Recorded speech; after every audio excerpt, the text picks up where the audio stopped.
Yo, what is good everybody? Denver here, welcome back to another video. Today's gonna be more of a tips and tricks video of how to get good at zero build. I've only been playing zero build for around a month and a half or so, and I've already gotten crazy good at it. Getting unreal rank last season, getting really good in fights, and even picking up a few decent tournament placements along the way there. And today I'm gonna give you guys my advice on how to get good at zero build. Hopefully you guys can implement this stuff into your gameplay, and hopefully this is gonna help you out in the long run. So without further ado, let's get right into it. The number one thing in zero build is to know your drop insanely well. You need to lock down a drop spot and you need to study everything around it, including the cover, if there's barrels or not, where the chest spawns are, and everything in between. The most important thing for your drop spot is to know all the cover and where you can hide behind walls. Because in build mode, what you can do is you can just build a wall if you do get W keyed, but in zero build you can't do that, and you don't want to be stuck in the open looking like a dumbass. So you need to know the chest spawns, as well as every time you land there, after you clear out everybody off spawn, you should probably just look around for 1 or 2 minutes, just so you can learn where all the cover is. Because you need to know so well where all the cover is, where to hide behind walls, and all of that stuff. With all that covered, let's move on to tip number 2. Alright, number 2 is awareness. Awareness is actually the number one thing in zero build, and I'm gonna explain to you why.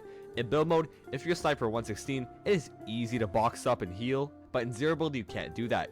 You always need to be aware of where everybody is, what your surroundings are. What I recommend doing is every few seconds, if you're just wandering around the open, you should look behind you, to your sides, and just make sure there's no snipers looking at you, and make sure you have cover around you if there is people looking at you. For example, if you see sniper glare, go to the nearest cover and grab out a gun of your own just to look back at them, and make sure there's no one behind you while doing so as well. And if you are getting aggressed on, make sure, guaranteed, that there is cover. And if there's not, try to find some. You need to be extremely aware of your surroundings in zero build, and be sure to always look at your back, your sides, and above you, especially if you see sniper glare. Number 3 is bunkers and bubbles. Bunkers and bubbles are the most vital thing in this season because they're the only thing that you can manually provide yourself with cover with. I'm gonna give you all the details on bunkers and bubbles. You can carry a max of 4 bunkers and 4 bubbles. If you're playing duels or squads, your teammates should all be carrying one of the two as well. I'm gonna give you 2 portal bunker tips right here, right now. If someone is boxed up on a portal bunker, you can mantle onto the side of it to get instantly in their bunker without getting bounced off by the tires. As well as, the EMPs are vital if you are pushing a bunker or bubble, because you can break a bubble instantly with the shield breaker EMP, and if someone's sitting in a bunker, you can easily do 80 or more damage to them with the shield breaker. As well as in portal bunkers, you can stack them just like I'm doing on the screen right now. This is a very vital tactic if you do want to get height on your opponents. As well as with the shield bubble, it lasts up to 12 seconds, and it is exactly the size almost of a 1x1. So it is very good for if you're getting keyed, you can play outside of it, inside of it, or whatever you want really. Just be sure to play outside or inside of the bubble as long as it lasts. Hopefully that clears up everything you need to know about bunkers and bubbles, and moving on to tip number 4.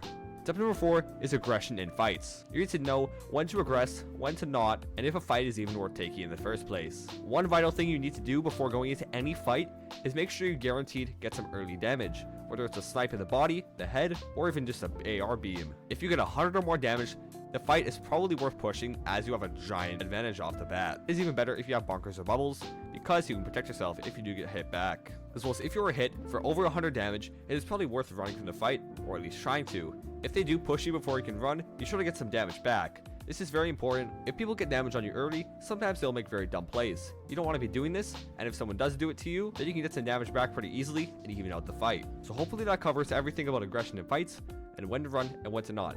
And if that does not help you at all, just decide on your own, and just if you're better off thinking you're running, then do so. Number 5 is the loadout to carry in the current meta.